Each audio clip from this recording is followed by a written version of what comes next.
नमस्कार, मी दिनकर शिंदे. आपण पाहताय DS न्यूज. तुमचं मत माझं मत मध्ये आपलं स्वागत. मित्रांनो, महत्वाचा मुद्दा मी आपल्यासमोर घेऊन आलो आणि तो म्हणजे असा आहे की महाराष्ट्रामध्ये भारतीय जनता पार्टीला चांगले दिवस आणण्यासाठी, अच्छे दिन आणण्यासाठी ज्या संताजी धनाजींनी भूमिका घेतली होती ते दोन नाव होते, गोपीनाथराव मुंडे आणि एकनाथराव खडसे.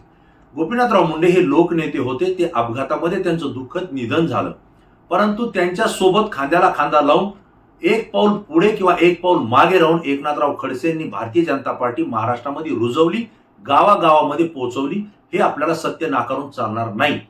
परंतु त्याच एकनाथराव खडसे यांनी ज्यावेळेस भारतीय जनता पार्टीला महाराष्ट्रामध्ये सत्तेत आणलं, सत्तेत आणण्यासाठी प्रयत्न केला, एका विचारसरणीनं बहुजनांना आपल्या सोबत घेऊन अनेक बहुजन नेते आपल्या पार्टीच्या सोबत मित्रपक्ष म्हणून जोडून या महाराष्ट्रामध्ये सत्ता आणण्याचं काम गोपीनाथराव मुंडे आणि एकनाथराव खडसे यांनी केलं. त्याच एकनाथराव खडसे यांना महाराष्ट्रामध्ये भारतीय जनता पार्टीची सत्ता एक उद्धव ठाकरे यांच्या शिवसेनेसोबत येत असताना दूर केलं गेलं, हे आपण सगळ्यांनी पाहिलेलं आहे. तसं जर पाहिलं तर एकनाथराव खडसे हे विरोधी पक्ष नेते म्हणून महाराष्ट्राला परिचित होते. विरोधी पक्षाची भूमिका काय असावी, विरोधी नेत्यांना कुठल्या पद्धतीनं आपलं मत व्यक्त करावं आणि लोकांना न्याय कसा द्यावा, हे एकनाथराव खडसे यांनी सातत्यानं दाखवून दिलं होतं. आणि म्हणून विरोधी पक्ष नेता हे नाथाभाऊ खडसे हे नाव संपूर्ण महाराष्ट्राला माहिती आहे. आणि जो विरोधी पक्ष नेता होतो तोच भविष्यात मुख्यमंत्री होतो, असा महाराष्ट्राचा इतिहास सांगतो. ज्यावेळेस भारतीय जनता पार्टी आणि शिवसेनेचे आमदार हे जास्त आले, त्याच वेळेस एकनाथराव खडसे हे महाराष्ट्राचे मुख्यमंत्री होतील असं चित्र होतं. परंतु झालं असं की एकनाथ बाजूला केलं गेलं आणि देवेंद्र फडणवीस यांना संधी त्या ठिकाणी देण्यात आली. एकनाथराव खडसे यांच्यावर अन्याय झाला, कारण देवेंद्र फडणवीस यांना उमेदवारी देणं किंवा देवेंद्र फडणवीस यांना राजकारणाच्या प्रभावामध्ये पुन्हा पुन्हा आणणं यासाठी महत्वाची भूमिका घेतली होती ती नाथाभाऊंनीच घेतली होती. गोपीनाथराव मुंडे आणि नाथाभाऊ या दोघांच्याच आशीर्वादानं देवेंद्र फडणवीस हे भारतीय जनता पार्टीमध्ये अनेक ठिकाणी काम करू शकले होते, हे त्यांनी सुद्धा आपल्या वक्तव्यातून अनेकदा सांगितलेलं आहे. आणि म्हणून एकनाथराव खडसे यांना मुख्यमंत्री करत असताना बाजूला सरकवले गेलं आणि देवेंद्र फडणवीस हे मुख्यमंत्री झाले.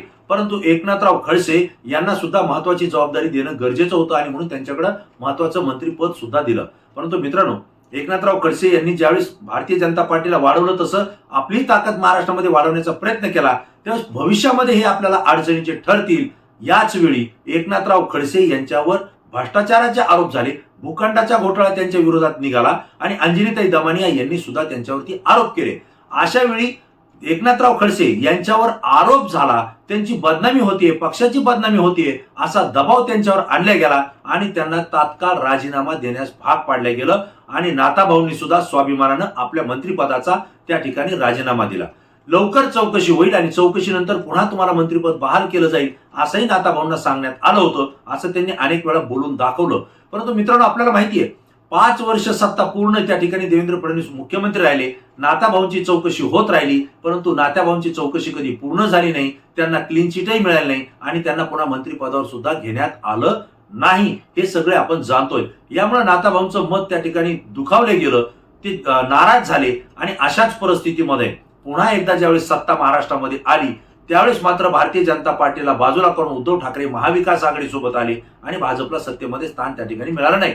या परिस्थितीमध्ये नाथाभाऊला सातत्यानं भारतीय जनता पार्टीनं दुर्लक्षित केलं, अडगळीला टाकलं आणि त्यांचं खच्चीकरण करण्यासाठी देवेंद्र फडणवीस यांनी गिरीश महाजन यांना जळगावमधून ताकद दिली, हे आपल्या सगळ्यांना माहिती आहे.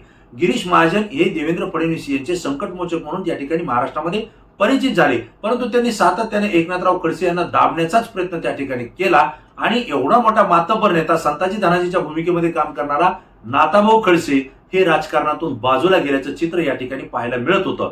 ज्यांचा जळगावमध्ये दबदबा होता तेच आज महाराष्ट्रात अडगळीला पडले, हे चित्र निर्माण झालं. अशा वेळी शरदचंद्र पवार यांनी राष्ट्रवादी काँग्रेसमध्ये नाथाभाऊ खडसे यांना आपल्या सोबत घेतलं. एवढंच सोबत घेऊन नाही तर त्यांना विधान परिषदेवर आमदार म्हणून संधी दिली आणि तेवढंही भागलं नाही तर त्यांची मुलगी असलेल्या रोहिणी खडसे यांना राष्ट्रवादी महिला आघाडीच्या राज्याच्या अध्यक्ष बनवलं आणि शरद पवारांनी खडसे परिवाराला पुन्हा राजकीय अस्तित्व त्या ठिकाणी निर्माण करून दिलं आणि त्यांचा दबदबा पुन्हा त्या ठिकाणी वाढवला. हे सगळं आपल्याला माहिती आहे.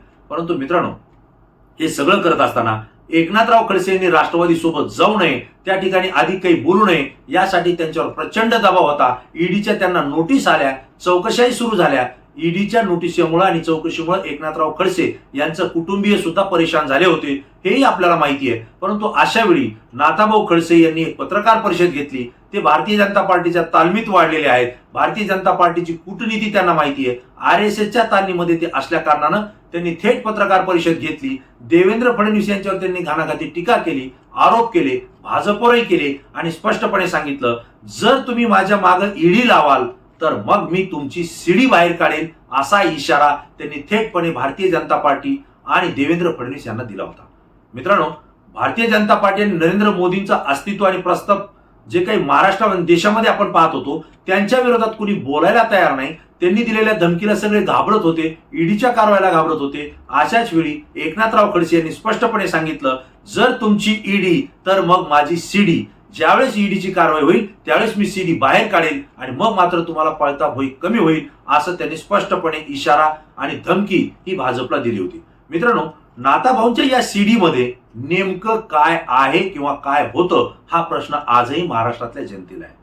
कारण नाथाभाऊंची ही सीडी भारतीय जनता पार्टीला आणि महाराष्ट्रातल्या अनेक नेत्यांना भाजपच्या ही अडचणीत आणणारी आहे हे ते सातत्यानं सांगतायत. आणि म्हणून नाथाभाऊंची सीडी असल्या कारणानं नाथाभाऊवर ईडीच्या कारवाया बऱ्याच दिवस थांबल्या होत्या, थोपल्या होत्या. त्यांच्यावर कुठलीही कारवाई, कुठलीही चौकशी त्या ठिकाणी होत नव्हती, हे सुद्धा आपण पाहिलं होतं. कारण या ईडी पेक्षा या सीडी मध्ये मोठी ताकद आहे हेच आपल्या या ठिकाणी लक्षात आलं होतं. परंतु मित्रांनो, आता लोकसभेच्या निवडणुका लागलेल्या आहेत आणि अशा काळामध्ये लोकसभेच्या निवडणुकीमध्ये जळगाव मतदारसंघ हा अत्यंत महत्वाचा आहे. कारण त्या ठिकाणी आता एकनाथराव शिंदे गटासोबत भाजपची युती झालेली आहे.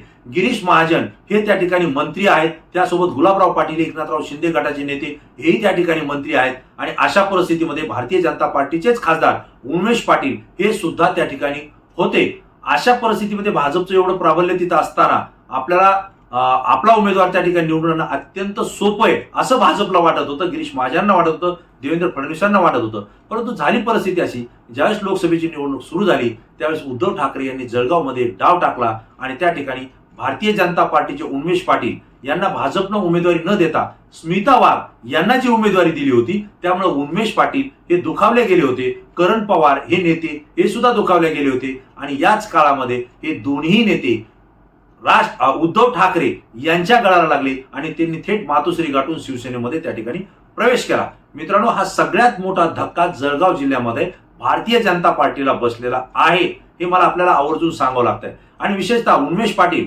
हे लोकसभेला भारतीय जनता पार्टीचे खासदार असताना सुद्धा शिवसेनेमध्ये आल्यानंतर त्यांना उद्धव ठाकरे यांनी उमेदवारी दिलेली नाही, त्यांनी सुद्धा उमेदवारी घेतली नाही. त्यांनी करण पवार यांना उमेदवारी देण्याची शिफारस केली आणि उद्धव ठाकरे यांनी तात्काळ करण पवार यांना त्या ठिकाणी उमेदवारी दिलेली आहे. कारण उद्धव ठाकरे यांना सुद्धा त्या ठिकाणी मातबर नेत्याची गरज होती. आता करण पवार यांना उमेदवारी मिळाल्यामुळं शिवसेनेचं प्राबल्य त्या ठिकाणी वाढलेलं आहे. कारण राष्ट्रवादीचा गट हा त्यांच्या पाठीशी उभा राहिला, काँग्रेसचा गट त्यांच्या पाठीशी उभा राहिला आणि उमेश पाटील जे भारतीय जनता पार्टीचे माजी खासदार आहेत, सध्याही ते आहेत, तेच करण पवार यांच्या पाठीमागं ताकदीनं उभा राहिले. आणि इथं मात्र भारतीय जनता पार्टी फसली. कारण स्मिता वाघ यांना उमेदवारी दिलेली आहे, आता त्यांचं पारडं त्या ठिकाणी जड होताना दिसत नाही, त्यांचा पराभव जवळ येतोय हेही लक्षात आल्यानंतर भारतीय जनता पार्टीनं पुन्हा एकदा एकनाथराव खडसे जे की गिरीश महाजन, देवेंद्र फडणवीस हे सातत्यानं एकनाथराव खडसे यांच्या विरोधात टीका करत होते, बोलत होते. गिरीश महाजन तर त्यांचं काही अस्तित्व राहिलं नाही असंही सांगतायत. अशा परिस्थितीमध्ये एकनाथराव खडसे हे दिल्लीवारी करून आले. नरेंद्र मोदी, अमित शहा यांची ती भेट घेऊन आल्याची माहिती आपल्याला मिळतेय. JP नड्डा यांच्याशी सुद्धा त्यांनी चर्चा केल्याची माहिती मिळतेय. आणि एकनाथराव खडसे यांना पुन्हा भारतीय जनता पार्टी आपल्या सोबत घेण्यासाठी त्या ठिकाणी प्रयत्न करते. आता विशेष असं आहे की एकनाथराव खडसे यांच्याकडे जी सीडी आहे त्या सीडी पुढे ईडी ही थकलेली आहे, थांबलेली आहे. मग या सीडीमध्ये नेमकं काय होतं, ही सीडी बाहेर येऊ नये यासाठी भारतीय जनता प्रयत्न करतोय का हे सुद्धा आपल्याला या ठिकाणी विचार करावा लागेल. आणि एकनाथराव खडसे यांनी नुकतंच सांगितलंय की येत्या 10 ते 15 दिवसामध्ये मी भारतीय जनता पार्टीमध्ये प्रवेश करतोय. जे नाथाभाऊ भारतीय जनता पार्टीला या ठिकाणी आता चांगले दिवस राहणार नाही, ही पार्टी संपेल असं सांगत होते.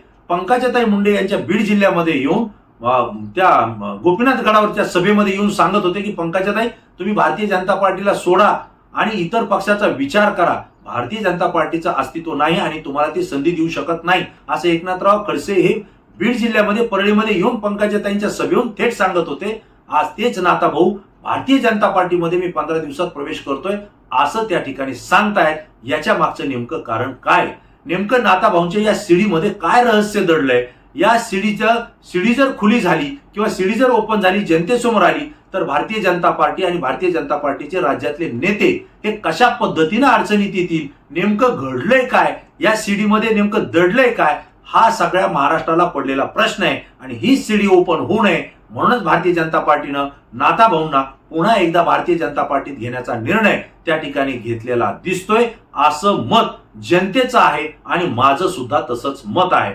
तर आता एकनाथराव खडसे यांना भारतीय जनता पार्टीमध्ये घ्यायचंय आणि त्या ठिकाणी पुन्हा एकदा भाजपच्या खासदाराची जो उमेदवार आहे त्याच्या पाठीशी ताकद उभा करून तो निवडून आणायचा आहे आणि नाथाभाऊंची नाराजी सुद्धा काढायची आहे. म्हणून नाथाभाऊंना विनोद तावडे यांच्या माध्यमातून भाजपमध्ये घेतल्या जात आहे ही माहिती आपल्याकडे आहे. आणि त्यासोबतच नाथाभाऊंना राज्यपाल म्हणून बढती देण्याचं सुद्धा किंवा संधी देण्याची भूमिका सुद्धा भारतीय जनता पार्टीकडून घेतल्या जाणार आहे अशी सुद्धा माहिती आपल्याला मिळते. म्हणजेच नाथाभाऊंच्या शिडीमध्ये ईडीपेक्षा जी जास्त ताकद होती त्या ताकदीचा परिणाम त्यांना भाजपमध्ये पायघड्या टाकल्या जात आहेत. त्यांना राज्यपालाची संधी दिल्या जाते आणि देवेंद्र फडणवीस आणि राज्यातल्या नेत्यांचा त्यांना विरोध असताना सुद्धा केंद्रीय म्हणजे राष्ट्रीय कार्यकारिणीतून त्यांना संधी दिल्या जाते. निश्चितपणे नाथाभाऊंच्या या शिडीमध्ये काहीतरी गुपित, काहीतरी मोठं दडलेलं आहे हेच या ठिकाणी मला आपल्याला सांगावं लागेल. आता या शिडीचा उलगडा कधी होईल हे सुद्धा आपल्याला त्या ठिकाणी लक्ष द्यावं लागेल आणि तो उलगडा होतोय आणि त्याचा परिणाम काय होतोय हे सुद्धा पाहावं लागेल. म्हणून मित्रांनो आज तरी या ईडीमुळं या शिडीची काडी लागलेली आहे असं आपल्या लक्षात येत आहे. कारण ईडीच्या दबावामुळे नाथाभाऊ हे भाजपकडे ओढल्या गेलेत आणि त्यामुळे त्यांच्याकडे असलेल्या शिडीला काडी लागली आहे असं ग्रामीण भागातली जनता म्हणते. कारण ग्रामीण भागातली बोली भाषा आहे काडी लागणे आणि म्हणून त्यांनी सांगितलंय की ईडीमुळं नाथाभाऊच्या शिडीला काडी लागली आहे. ही शिडी आता कधी खुली होईल हे आपल्याला सांगता येणार नाही. परंतु नाथाभाऊ हे पुन्हा स्वग्रहित परततायत, ते भाजपमध्ये जात आहेत. परंतु रोहिणी खडसे यांनी मात्र स्वाभिमानानं सांगितलंय की ज्या पक्षानं आम्हाला संधी दिली, जनसामान्यात उभा केलं, पुन्हा आमचं अस्तित्व निर्माण केलं, त्या राष्ट्रवादी काँग्रेसला मी सोडणार नाही. मी राष्ट्रवादी काँग्रेस शरद पवार यांच्या सोबतच राहणार आहे. म्हणजेच एकनाथराव खडसे यांचा जो स्वाभिमान आहे, जे स्वाभिमानी वृत्ती आहे ती त्यांच्या मुलीमध्ये आहे, ती दिसून येते. आता ती किती दिवस टिकते हे सुद्धा पाहण्याचं गरज आहे. मित्रांनो, हा मुद्दा, हा विषय मला महत्त्वाचा वाटला, मी आपल्यासोबत शेअर केला. तुम्हाला काय वाटतं तुमची प्रतिक्रिया तात्काळ द्या, कारण तुमची प्रतिक्रिया अत्यंत अभ्यासू असते आणि संपूर्ण महाराष्ट्रातून आलेली असते, म्हणून ती आमच्यासाठी अत्यंत महत्त्वाची असते. पुन्हा नवीन विषय, नवीन मुद्दा घेऊन आपल्यासमोर येईल. तोपर्यंत धन्यवाद.